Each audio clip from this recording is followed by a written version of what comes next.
tout à l'heure. Dans la rubrique éducation, ou sinon un œil sur la société, on parlera éducation avec monsieur Sibiri Kieno, qui est professeur certifié de SVT au niveau de Comsilga, qui organise la grande conférence de rentrée au niveau de Comsilga. Il sera là pour nous parler de cette conférence dans la deuxième partie de cette émission. Madame, Messieurs, fidèles téléspectateurs, bonjour et bienvenue à Bonjour le Faso. Merci de votre fidélité. Pour ce deuxième numéro de la semaine et pour toute la semaine, nous nous intéressons au bosquet Salifou Diallo. Donc, rappelons que feu Salifou Diallo a deux bosquets au Burkina. Un bosquet situé à Lao, à Komki-Ipala, donc dans la province du Kadiogo, dans le centre. Et puis, bien sûr, un autre bosquet à Wayugia. Nous partons à la découverte du bosquet de Lao cette semaine. Donc, on vous invite à écouter le témoignage concernant à la découverte de Jingle et on revient. Si on Komki-Ipala, plus précisément à Lao, pour découvrir le bosquet Docteur Salifou Diallo. Alors, on découvre ce bosquet ensemble à travers le témoignage.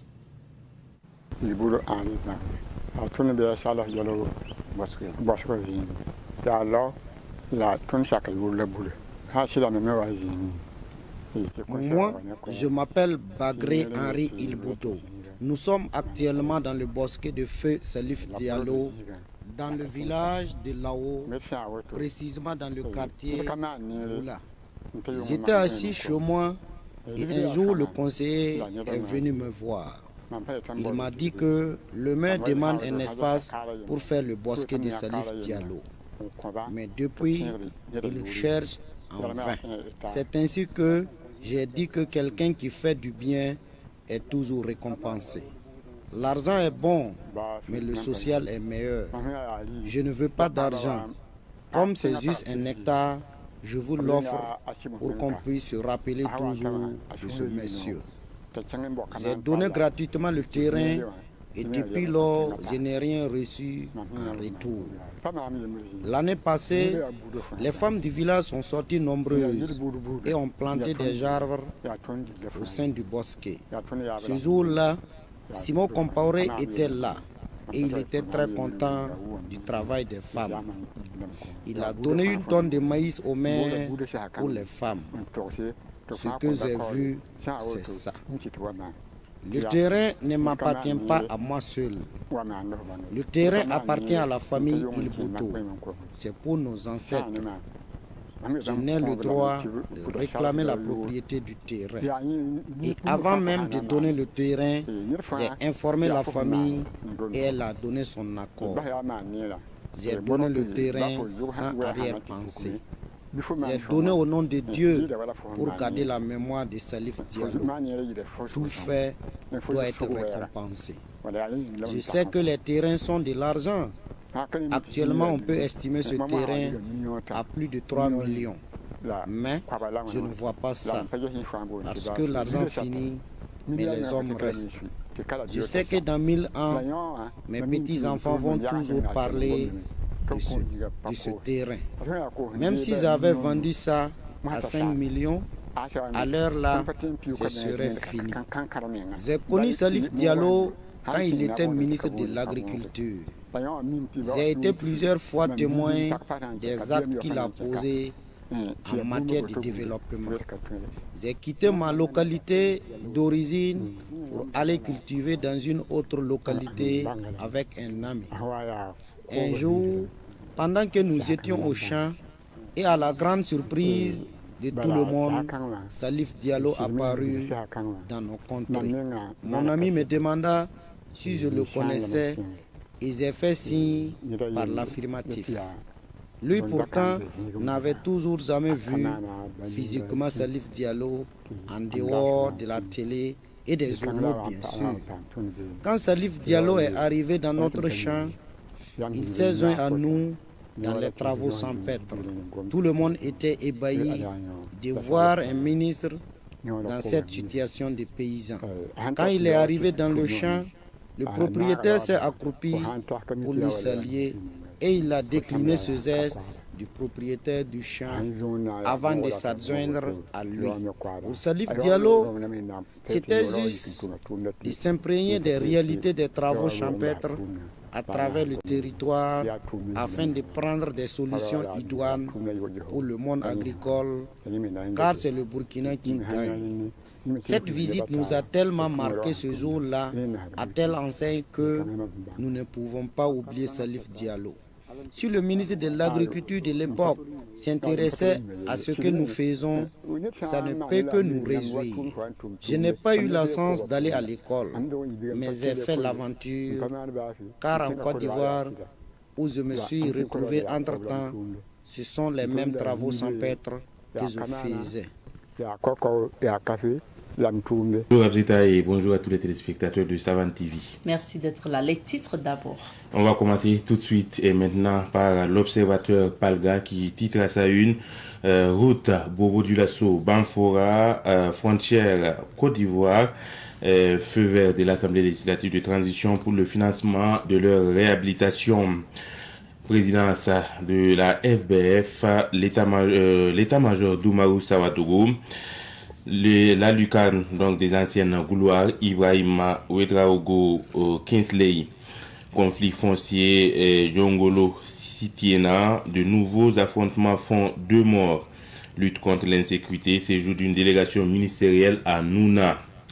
Aujourd'hui au Faso, titre à sa une, attaque terroriste à Barsalgo, des envoyés spéciaux des présidents Assimi Goïta et Abdourahmane Chani présentent leurs condoléances au Burkina Faso.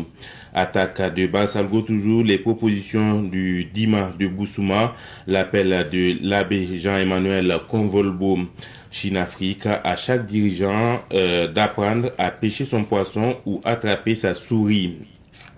9e FOCAC, la modernisation à la chinoise basée sur l'approfondissement global de la réforme, facteur de création de nouvelles opportunités pour le développement mondial. DGI, 85% des recouvrements réalisés au mois d'août.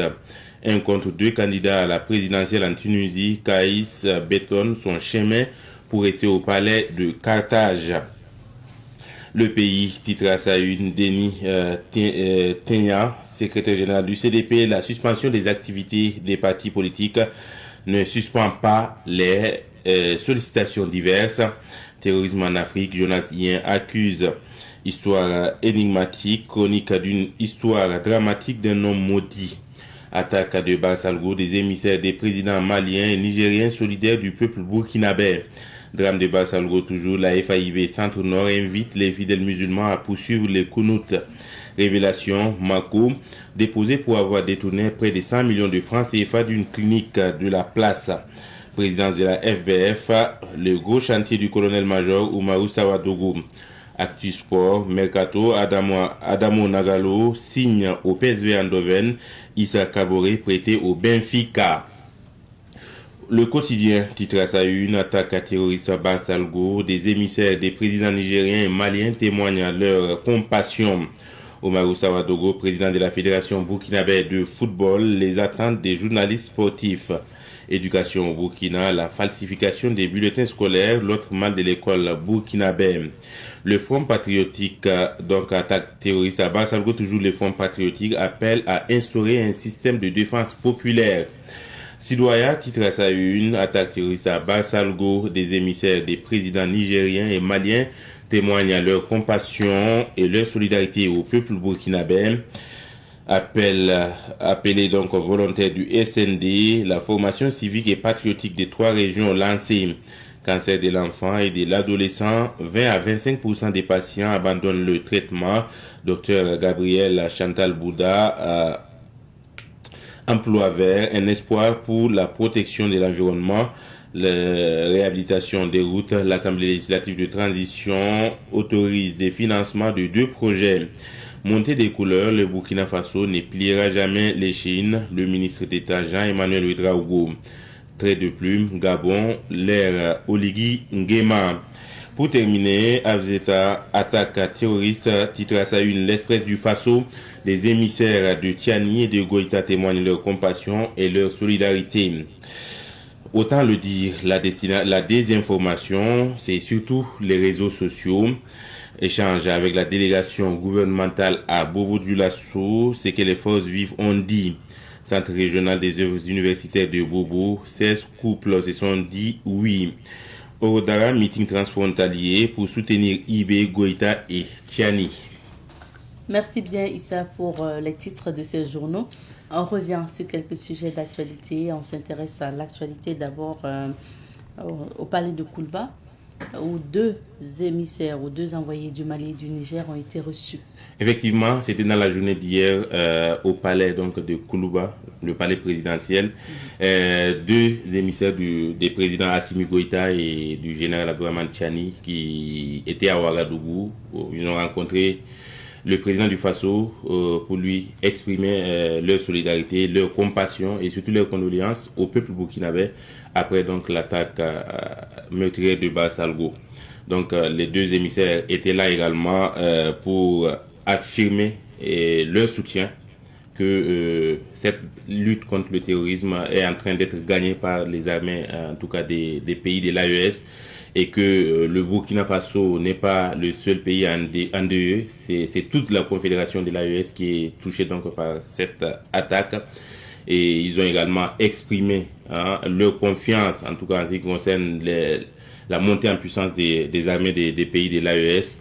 Et c'est pourquoi le colonel Abdoulaye Maïga, le ministre de l'administration donc territoriale du Mali, et qui disait que c'est parce que les armées sont en train de monter en puissance que les groupes armés terroristes essaient de s'attaquer donc aux populations civiles. Donc en gros, la délégation était là en tout cas pour témoigner sa compassion, sa solidarité avec le peuple burkinabé qui traverse en tout cas des moments très difficiles. Et pendant ce temps, les membres du gouvernement poursuivent la rencontre des forces vives avec les forces vives. Hier, une délégation en tout cas s'est rendue à Nouna. Voilà, et une délégation donc composée du ministre de l'administration territoriale Émile Zerbo, du gouverneur de la région de Haut-Bassin, ainsi que les chefs militaires en tout cas de la localité, pour rencontrer les forces vives, pour leur présenter en tout cas ou leur expliquer la vision du chef de l'État, en tout cas pour ces derniers jours. Et le ministre Emmanuel, Émile Zerbo, voilà, Émile Zerbo était donc porteur aussi d'un message du président du Faso. Il a salué donc la résilience de la population de Nouna qui traverse en tout cas elle aussi des situations très difficiles depuis quelques temps. Et il a rassuré que le gouvernement est à pied d'œuvre pour en tout cas réaliser des développements pour le pays et donc s'activer sur le plan sécuritaire en tout cas pour que la quiétude règne dans cette partie du Burkina. Et il a invité également à l'union et à la solidarité avec les forces de défense et de sécurité de la localité, en tout cas pour une meilleure sécurité de la zone. Merci bien Issa. Et je vous en prie, Adjouta. Alors maintenant, nous allons partir pour découvrir les couleurs du temps dans la météo. Recevons pour vous aujourd'hui le journaliste sportif Abdoulaye Bandaogo, analyste sportif également. Il est sur le plateau avec nous pour justement parler de l'actualité en lien avec le football burkinabé. Bonjour Abdoulaye Bandaogo. Bonjour et bonjour aux téléspectateurs de Savan TV. Merci d'être sur notre plateau. Merci. Pour parler de l'actualité du football burkinabé, actualité marquée notamment par la présidence de la FBF avec un nouveau président, le colonel-major à la retraite Oumarou Sawadgo, qui est élu vraiment président de la FBF avec un gros score, on va le dire, 99,02 des voix. Quel est justement votre avis ? J'ai un avis particulier là-dessus parce que c'était vraiment attendu. On a vu le mandat de Lazare Bansé où il y a eu beaucoup de bouleversements, des crises par-ci, par-là, et suite à une gestion, à mon avis, qui n'était pas du tout simple parce que les acteurs du football ne se sont pas entendus du début jusqu'à la fin du mandat de M.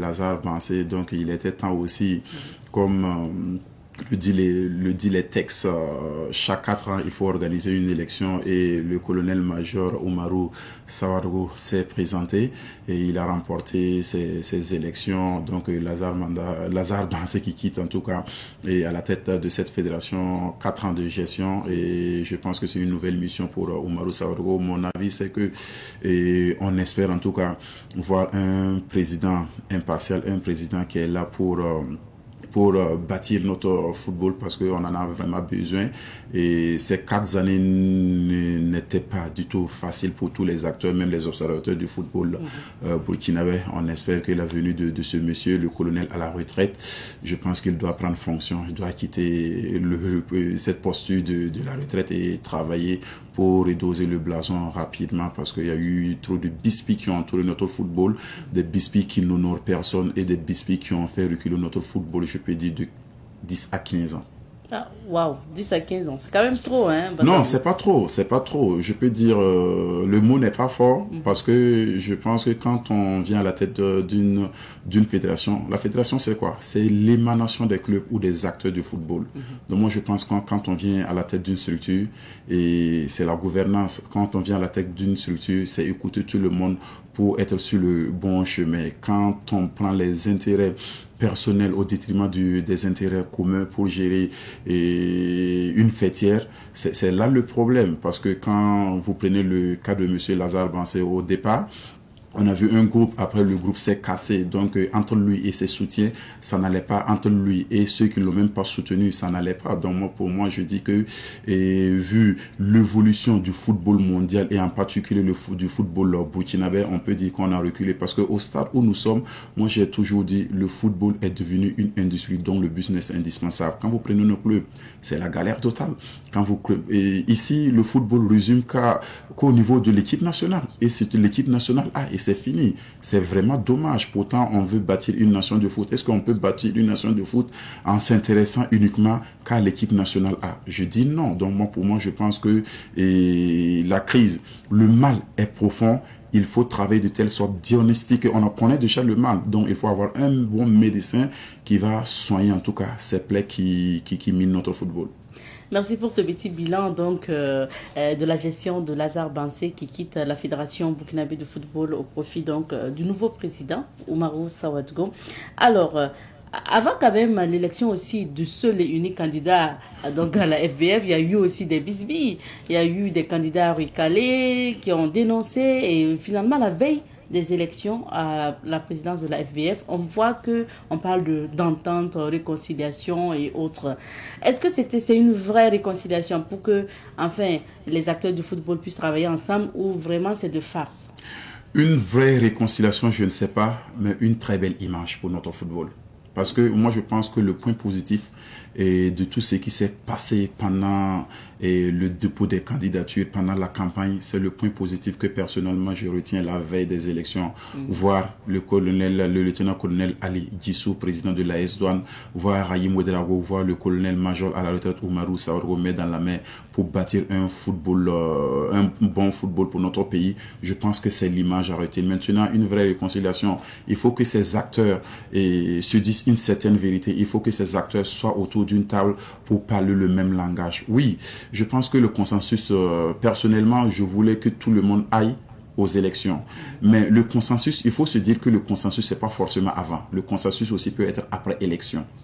Le consensus peut être après élection. Si nous tous, on a les mêmes rêves, si nous tous, on parle le même langage, je pense que c'est ça le consensus. Être adversaire n'est pas dit forcément être ennemi. Donc, Ali Djissou était le challenger de Umaru Sawargo, d'où son dossier a été recalé. Il y a eu des, je peux dire qu'il y a eu des discussions juridiques où Ali il n'est pas sorti vainqueur dans ces discussions juridiques. À la tête du commission, c'était Wenceslas qui gérait en tout cas cette commission. Mais au finish, il a reconnu qu'il y avait un manquement dans ces dossiers, donc il allait soutenir le candidat et dit qu'il est là pour le football burkinabé, il n'est pas là pour combattre quelqu'un, non. Donc je pense que l'image elle est belle et je pense que les actes qu'ils vont poser seront positifs pour le bien de notre football. Sinon, c'était pas du tout simple. Il y a eu beaucoup de bruit. On a vu la déclaration du colonel-major à la retraite Oumarou Sawadogo, où pour moi, je pense que la communication n'était pas du tout ça. Beaucoup ont critiqué, mais car cela n'empêche, je pense que le point final, c'est l'image qu'on a vue la veille et surtout les élections.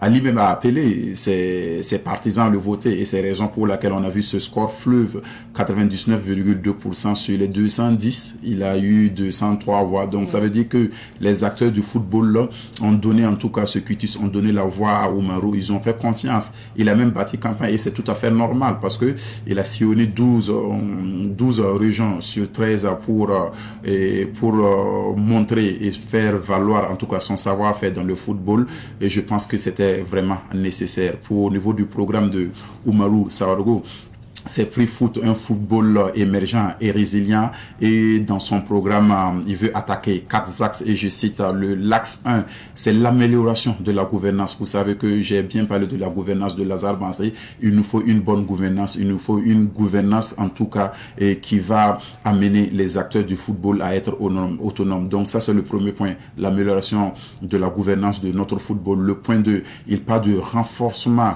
des acteurs et surtout la promotion de notre football, on en a vraiment besoin. Et l'axe 3, c'est le renforcement et surtout l'entretien des infrastructures et de la ressource et l'entretien de la ressource financière.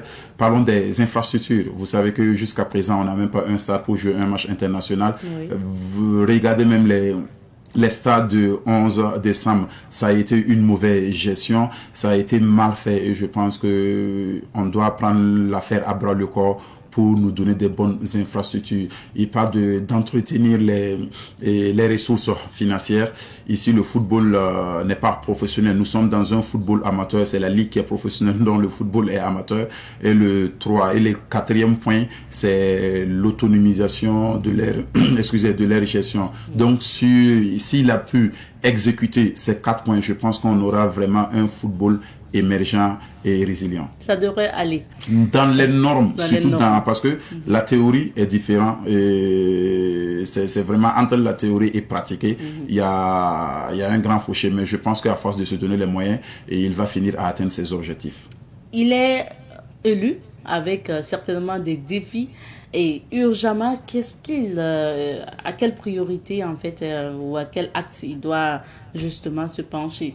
Il doit s'accentuer sur la gouvernance. Okay. Il doit vraiment s'accentuer sur la gouvernance. Notre football est mal géré. Que ce soit à la tête des clubs, que ce soit à la tête de certaines structures sportives, il doit accentuer sur la gouvernance. Il doit former les présidents de clubs, il doit former les acteurs pour qu'ils sachent que le football, au-delà de cette passion, le football est devenu un métier. Le football doit nourrir ses hommes. Donc, c'est la gouvernance qui coiffe tout. Donc, moi, je pense que c'est le sentier. Le sentier, maintenant, c'est le défi qui se profile à l'horizon avec les différentes les équipes nationales engagées dans les compétitions. Et vous savez, vous n'êtes pas sans savoir que la crise qui a secoué la dernière année de Lazare Bansé, c'est la compétition des petites catégories. On ne peut pas bâtir un football émergent, on ne peut pas bâtir un football professionnel sans avoir un championnat de petites catégories. Le championnat de petites catégories est obligatoire pour le développement du football national. Et les statistiques de la FIFA disent que un joueur avant ces 18 ans, doit avoir au minimum 200 matchs dans ses jambes. Et ici, on voit que nos joueurs, si vous prenez les jeunes joueurs même qui partent en Europe pour faire des tests, ils partent déjà avec un manque. C'est la raison pour laquelle beaucoup n'arrivent même pas à s'imposer. Donc moi, je pense que s'ils suivent le cursus normal, la formation, je pense qu'on aura un football émergent et des joueurs prêts à relever les défis à venir. Deuxièmement, il faut en tout cas accentuer aussi, il ne faut pas s'intéresser uniquement qu'à l'équipe nationale A. Je parle des seniors. Il faut donner les moyens. Il faut donner les moyens aussi aux différents staffs techniques, que ce soit les étalons juniors, cadets ou olympiques, pour qu'ils puissent travailler. Il faut des stages par-ci, par-là. Il faut, en plus aussi, recycler des entraîneurs. Parce que on a tendance à dire que de donner nos équipes nationales aux locaux. Mais on voit qu'ils sont stagnés. Je ne dis pas qu'ils sont pas talentueux, mais souvent c'est vraiment à la limite, c'est limite. Donc moi je pense que il faut moderniser, donner des vrais stages, faire des vrais recyclages ou avoir des stages à l'extérieur pour nos différents entraîneurs. Il faut bâtir aussi un bon championnat. On peut jamais avoir une bonne équipe nationale à Vzeta sans un bon championnat. Prenons les 11 joueurs de notre équipe nationale à la CAN 2021 qui s'est jouée en 2022 au Cameroun. Sur les 11 titulaires, ce n'est que 2 joueurs qui n'ont pas été formés au Burkina Faso. Sur les 11 titulaires. Donc ça veut dire que tous ceux qui ont joué ont été formés. Mais au demain, est-ce qu'on peut avoir une bonne relève? Est-ce qu'on peut avoir un bon appui? Donc il faut que ces jeunes qui vont monter soient bien formés, participent à un bon championnat pour aller taper dans l'œil des clubs professionnels. Donc moi je pense que le chantier est énorme. Le chantier est vraiment énorme et en plus il vient et il y a des éliminatoires. On va en parler. Il y a les éliminatoires de la CAN 2025 qui se profilent à l'horizon et il y a eu 2 journées de la Coupe du Monde, des éliminatoires de la Coupe du Monde États-Unis, Mexique et Canada 2026 où on a engrangé 1 point sur 6. Et on a perdu même notre premier match face à notre concurrent direct qui est l'Égypte. Donc moi je pense que le chantier est vraiment énorme pour Oumarou Sawadogo. Mais comme il dit qu'il vient en mission, je pense qu'il va réussir. Et je pense que les autorités sportives, je parle bien du ministère et surtout l'État, va prendre l'affaire à bras le corps pour lui donner tous les moyens nécessaires pour qu'il puisse réussir à cette mission. Et vous l'avez annoncé, notamment les prochains matchs, parce que les seniors sont déjà en préparation. Et donc, avant cela, le 29 août dernier, le sélectionneur des étalons seniors, Brahma Traoré, a dévoilé sa liste. C'est sûr que vous attendiez cette liste-là. Quel est votre commentaire? Mon commentaire, c'est que Brahma Traoré a encore dribblé Bertrand Traoré et Issoufou Dayo. Oui, c'est le titre. Marqué, oui. Donc, voilà, ça veut dire que c'est une liste ouverte, une liste où il se fait toujours confiance, une liste qu'il pense qu'il peut mener ces éliminatoires avec ceux qu'il n'a pas appelés. Mais quand on voit la liste, on voit déjà que il y a des nouvelles têtes à la personne de Mohamed Guébré, qui est un latéral de l'ASEC à Mimouza. C'est un jeune joueur, donc moi je pense que c'est une bonne chose.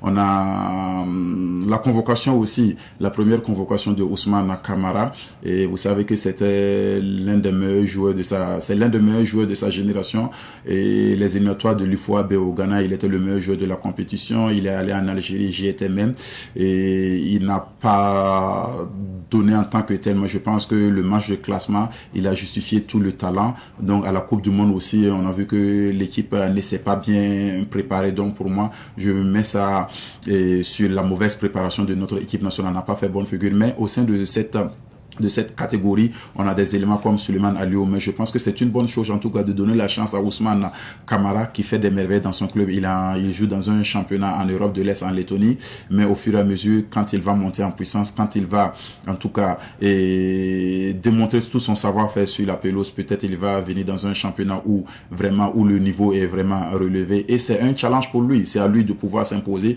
Il a la chance qu'on le convoque. Je pense qu'il faut saisir cette chance parce que ce joueur, il est vraiment talentueux, mais il faut qu'il garde la tête sur les épaules et surtout, il est jeune, il a l'avenir devant lui. Il ne faut pas brûler les étapes, mais il faut se donner, il faut tout donner pour ne pas avoir un regret après. Donc la liste, au niveau de l'attaque, on a vu aussi que Dango en train de retrouver son poste de prédilection en club. Il y a Hassan Bandé aussi qui avait planqué et qui marque. Il y a Mohamed Konaté aussi qui a parfait un contrat avec un club en Arabie Saoudite. Donc dans l'ensemble, il a convoqué ceux qu'il a convoqués, ceux qu'il pense qu'ils peuvent mener en tout cas une bonne mission. Mais je pense que quand on part à une guerre, on se dit pas qu'on va aller se faire tuer. On pense à réussir cette mission. Mais quand on fait face à une équipe vraiment expérimentée, une équipe où les joueurs sont vraiment talentueux, il faut faire appel.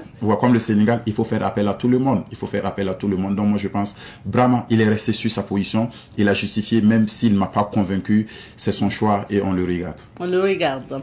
C'est quand même aussi pour faire peut-être le petit bilan aussi de ces sorties dernièrement. En général, 4 matchs sans victoire. C'est ce qui m'intrigue un peu. 4 matchs sans victoire. Et pourtant, on a des joueurs expérimentés que tu ne fais pas appel. Prenons le cas de Bertrand Isidore Traoré. Dans ses conférences, il dit qu'il va laisser, avant cette liste, il a bien et bel dit en mars, qu'il va laisser Bertrand s'installer du côté de Villarreal, bien prendre ses marques et surtout s'adapter au championnat. Là, il va nous revenir pimpant neuf. Ce sont ses mots. Et de mars à maintenant... De mars à maintenant, il est sur la même lancée. Jusqu'à présent, il n'a pas convaincu. On ne dit pas que Bertrand, lui, il peut débloquer la situation. Mais c'est un élément, c'est l'une des pièces centrales de notre équipe. C'est le leader technique. C'est le leader technique, c'est pas dû de le titulariser. Mais avec la somme d'expérience qu'il a, Maxime, je pense que c'est un joueur qui peut donner un plus sur le terrain. Parce que vous savez, dans ces genres de compétitions et face à ces genres d'équipes, l'expérience compte énormément. Parce qu'on a toujours dit qu'à talent égal, c'est l'expérience qui fait la différence. Je peux comprendre pour Issoufou Dayo, mais la somme de ces deux joueurs, la somme d'expérience de ces deux joueurs compte énormément dans un groupe. Rappelez-vous le match face à l'Égypte du côté du Caire. Vous avez vu l'inexpérience sur le terrain. La seconde mi-temps face à la Sierra Leone, vous avez vu la déconcentration et l'inexpérience sur le terrain. Donc, c'est la raison pour laquelle beaucoup critiquent la non-sélection de ces joueurs. Je pouvais comprendre que le choix soit sportif, mais à mon humble avis jusqu'à présent, personne ne peut me démontrer par A plus B que le choix, il est purement sportif. Je pense qu'il y a un problème qui ne dit pas son nom et je pense encore que notre équipe nationale n'a pas besoin de ça. On a besoin de tout le monde pour aller au front. On a besoin de tout le monde pour se qualifier. Et la CAN passée, il était diminué. L'équipe n'était pas en pleine forme, mais l'entraîneur aussi, à la personne de Hubert Velu, n'était pas à la hauteur de notre équipe nationale. J'ai bien et belle dit sur votre plateau ici. Donc moi, je pense que au jour où nous sommes devenus une nation en Afrique. On n'est pas une nation de football au niveau à l'interne, mais au niveau de l'équipe nationale, on est parmi les 10 à chaque fois. Donc, quand on prend les 5 ou les 6 dernières CAN, l'Égypte n'a pas fait mieux que le Burkina. L'Égypte n'a pas fait mieux que le Burkina. Donc, moi, je pense qu'il est normal qu'on exige des résultats. Un entraîneur qui fait 4 matchs sans victoire, il se permet de venir en conférence qu'il n'a pas pris l'équipe avec une série de victoires. On t'a pas amené de venir nous justifier. On t'a amené pour que tu fasses mieux que tes prédécesseurs. L'équipe nationale aujourd'hui, dites-moi, quel entraîneur sur les 10 ou 15 dernières années, quel entraîneur est venu à la tête de notre équipe nationale taper 4 matchs sans victoire? Aucun.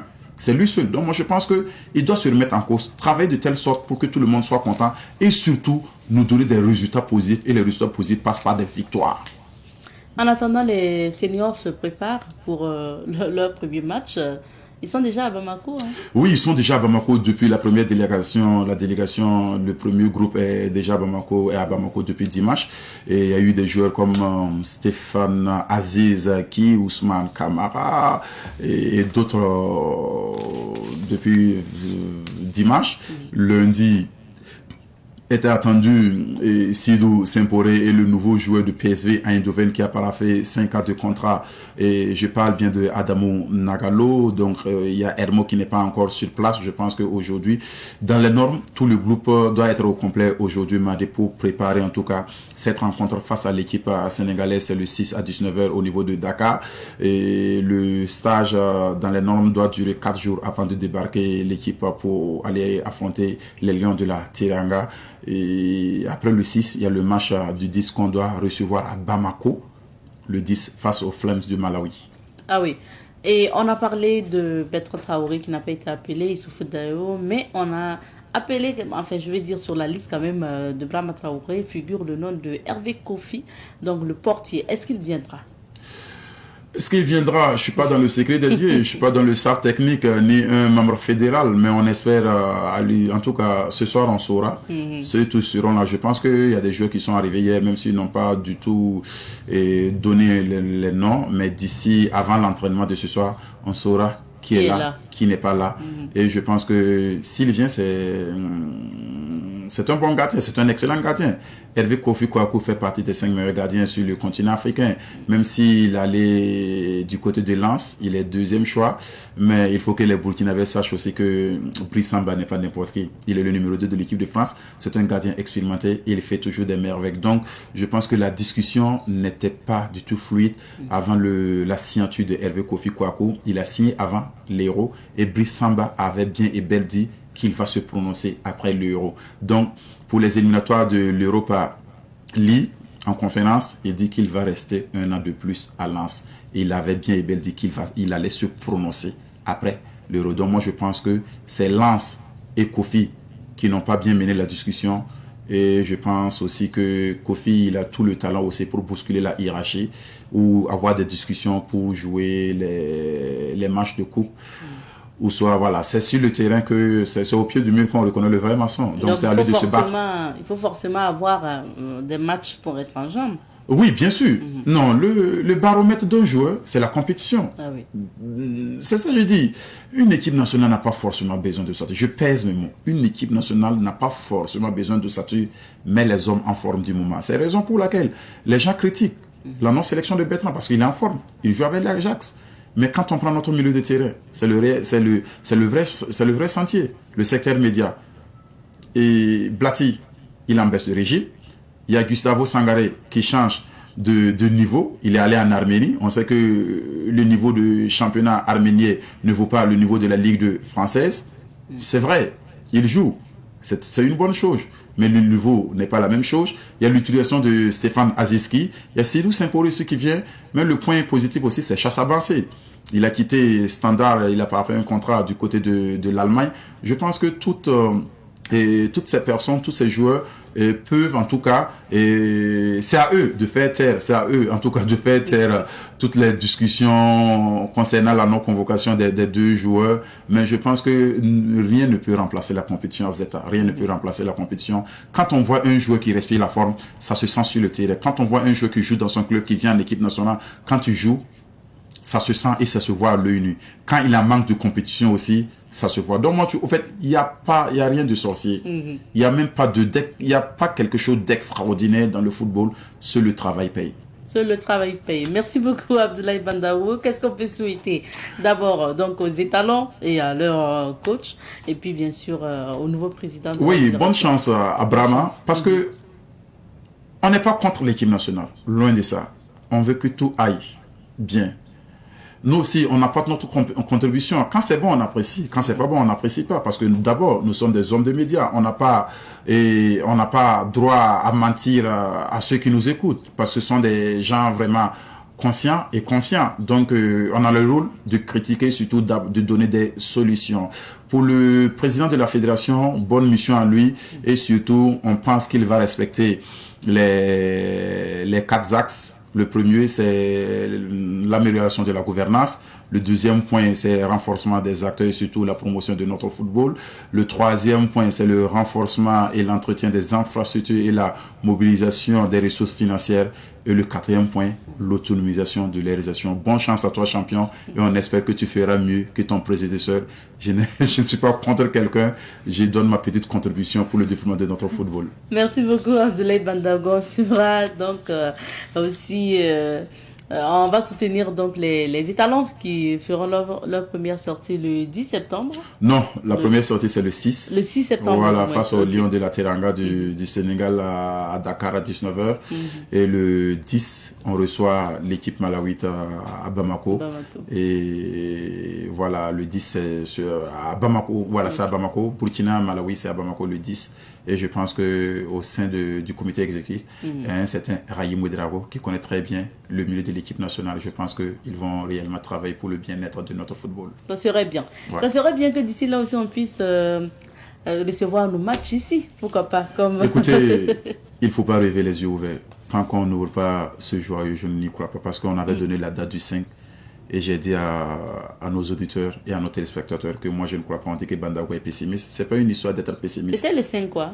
Août. Mais je ne sais pas si c'était 2025 ou 2024. Okay. L'ancien ministre avait dit ça.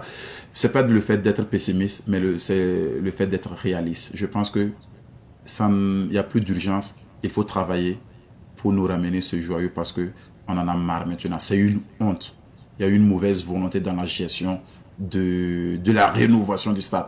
Le Mali a 3 stades homologués à Zeta. Le Mali a réfectionné son stade du 26 avril en 6 mois avec 7 milliards. On a combien? 5 ans avec presque 16 milliards. Jusqu'à présent, on n'a pas ce stade. C'est une mauvaise gestion et c'est un manque de volonté. Pour moi, c'est une honte. C'est une honte par rapport à cette infrastructure. Merci beaucoup. Nous étions avec le journaliste sportif Abdoulaye Bandaogo qui analysait justement l'actualité footballistique pour nous. Et on a parlé donc de la Fédération burkinabé de football qui a un nouveau président en la personne de colonel-major donc à la retraite Oumarou Sawadro. On a parlé également des étalons qui feront donc leur première sortie concernant les éliminatoires de la CAN 2025 au Maroc. Donc on va applaudir les étalons certainement le 6 septembre prochain. Inch'Allah, on espère.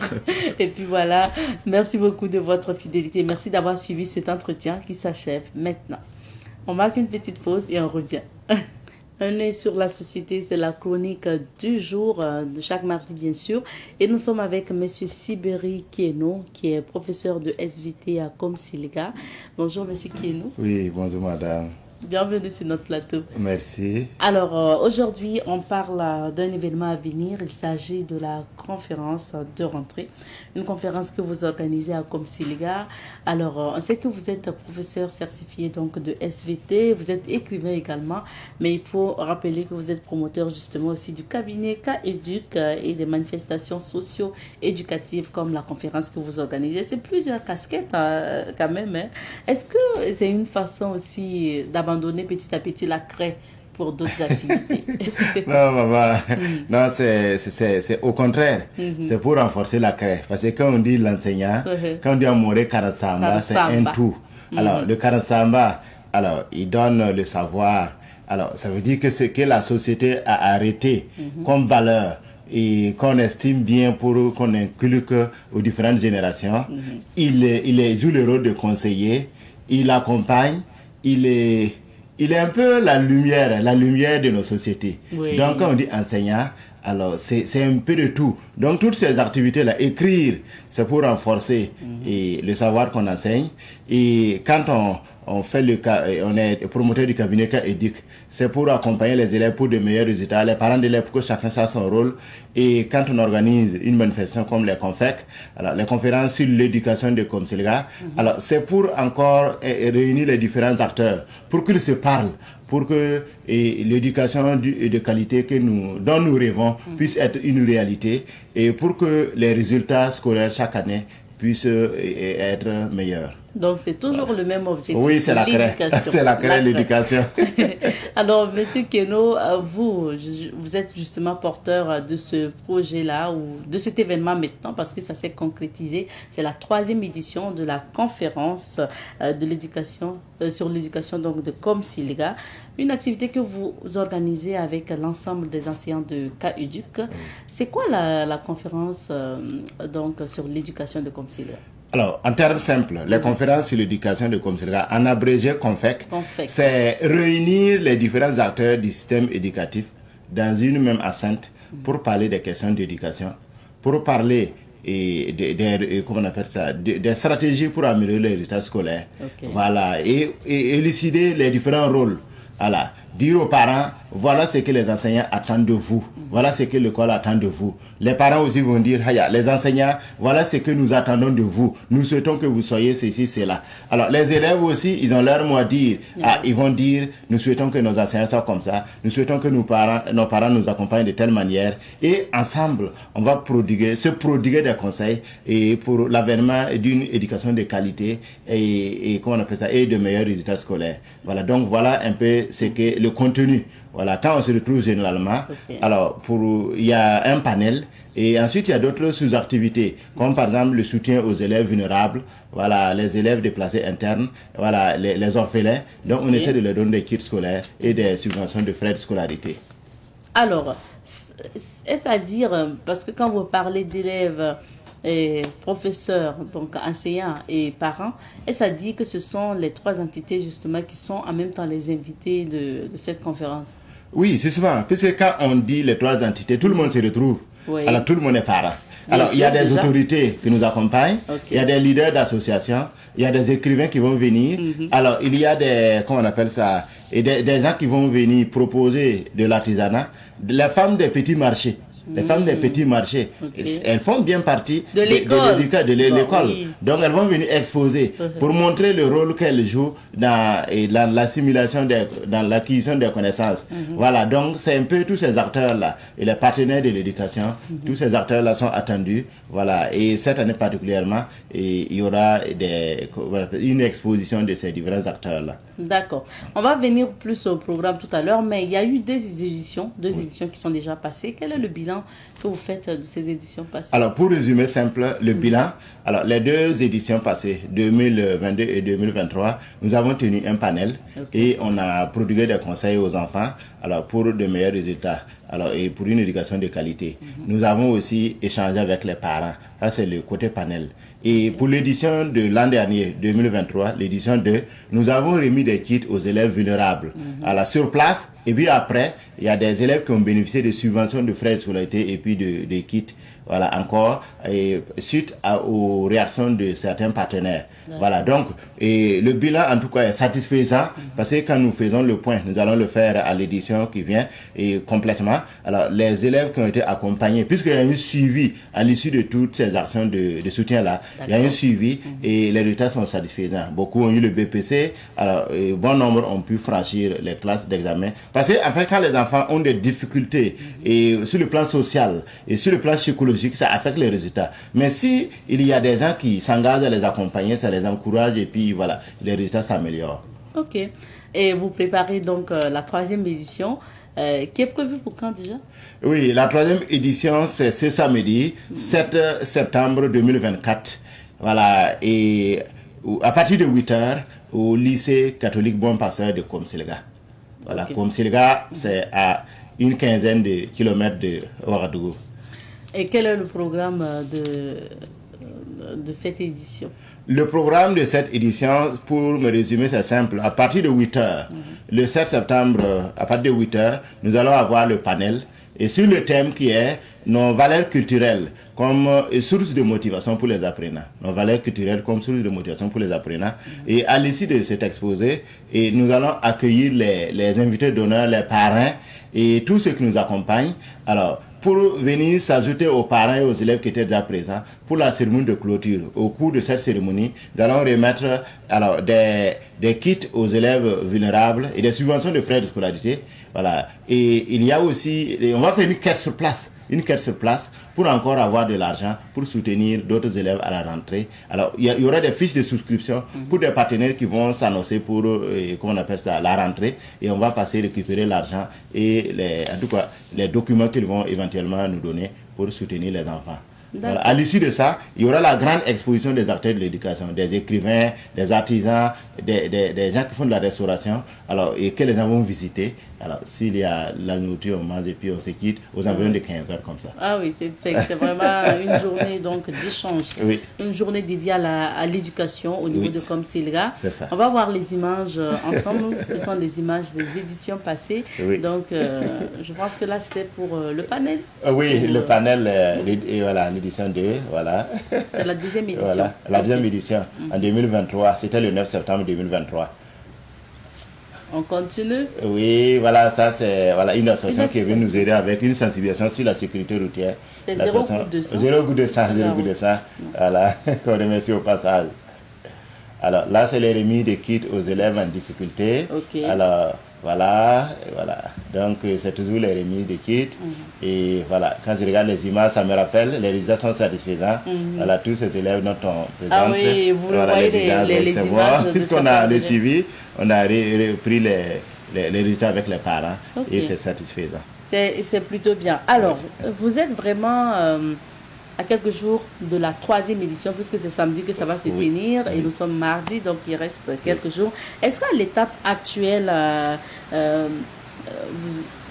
vous arrivez à faire les mobilisations nécessaires de la part de partenaires particuliers pour la 3e édition? Est-ce que ça va? Oui, en ce qui concerne la mobilisation humaine, c'est RAS. Alors maintenant, la mobilisation des partenaires, nous avons envoyé des correspondants par-ci, par-là.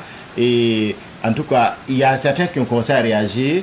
Je remercie 2 partenaires qui ont déjà donné des livres et des cahiers pour soutenir les élèves. Il y a des partenaires qui ont donné de l'argent, mais nous attendons encore parce que vu les ambitions pour cette édition, et le budget est aussi grand.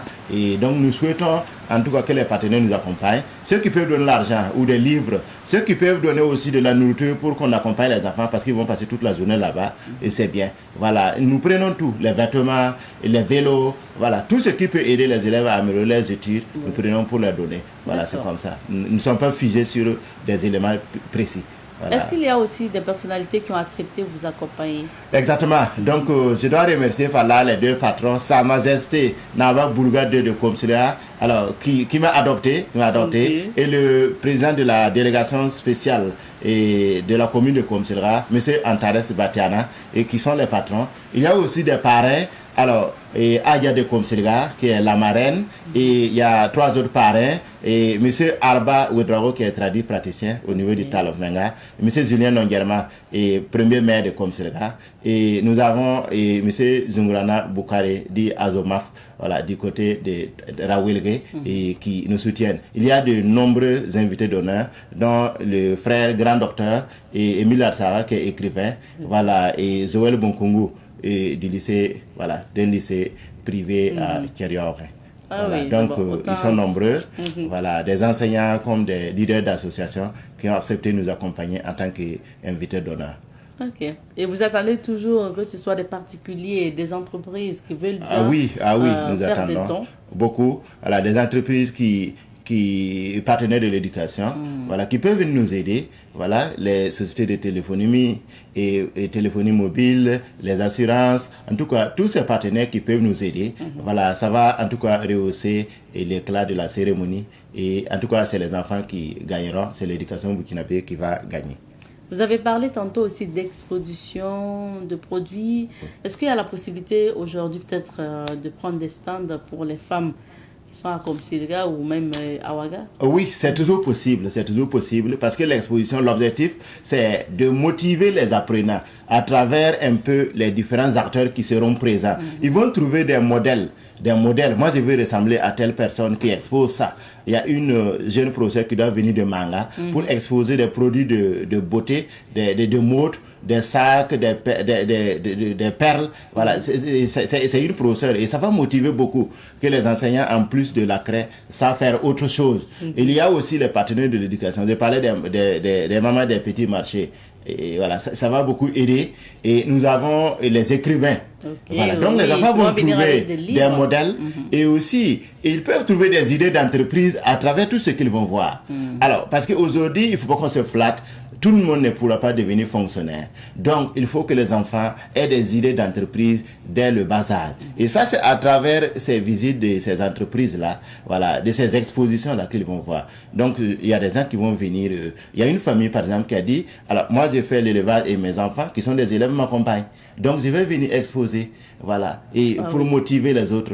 Et j'ai aimé ça. Voilà, donc les femmes, les associations qui sont intéressées par les expositions, ils vont prendre contact avec l'organisation et puis on va leur donner les stands. C'est toujours disponible, il n'y a pas de problème. C'est disponible gratuitement ou disponible Non, il y aura quand même une petite contribution.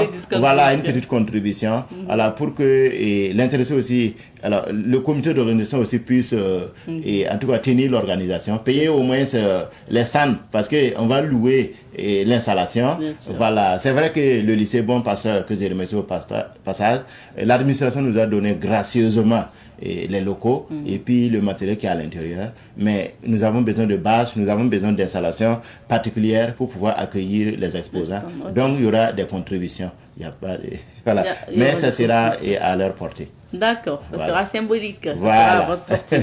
Alors, on ne va pas oublier surtout aussi donc, le message qui sera passé lors de cette conférence. Je vais parler du panel et voilà, la communication.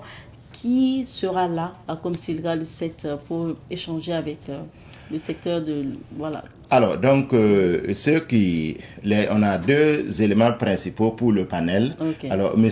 Jean-Paul Ninkiama, alors, qui est un professeur de français et qui est un étudiant, il est en fin de cycle même, en master en management des industries et culturelles. Voilà, donc nous avons aussi un chef coutumier qui a été délégué par Sa Majesté Naba Boulouga II pour accompagner M.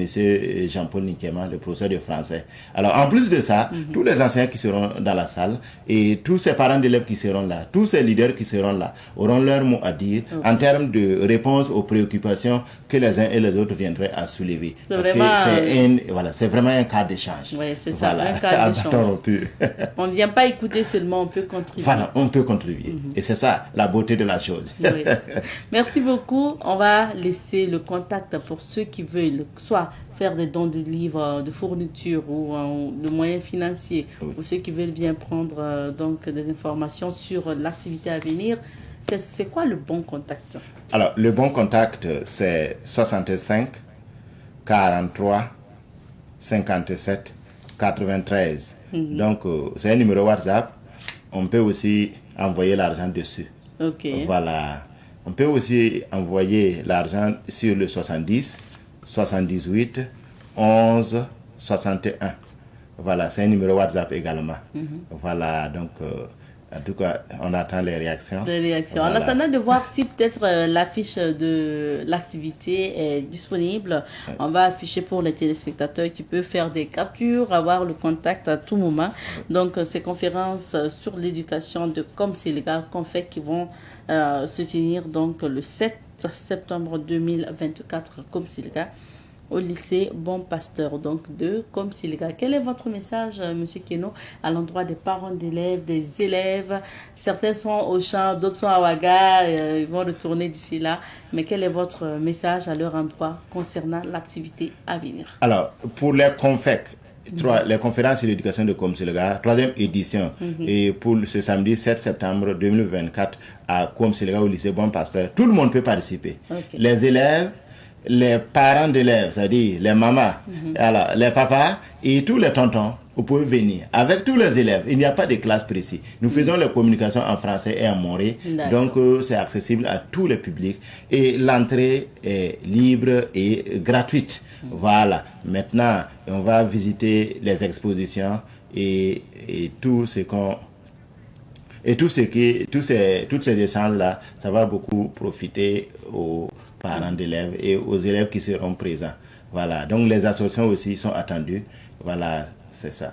Ok, merci beaucoup, Monsieur Keno. Et puis on va vous souhaiter donc une bonne activité. On sera là certainement le samedi 7 septembre pour encore participer, nous également, à cette conférence sur l'éducation de Komsilga. Le thème, c'est nos valeurs culturelles comme source de motivation des apprenants. Merci bien. Voilà, merci maman, merci à Savane Média pour le soutien. Que Dieu vous bénisse. Amen. Amen. On marque une pause et puis on revient. Merci à vous de votre fidélité à Bonjour le Faso. On s'arrête ici pour l'aventure de ce mardi. Merci. Et le rendez-vous est pris pour demain mercredi pour d'autres aventures de Bonjour le Faso. Portez-vous bien et excellente journée.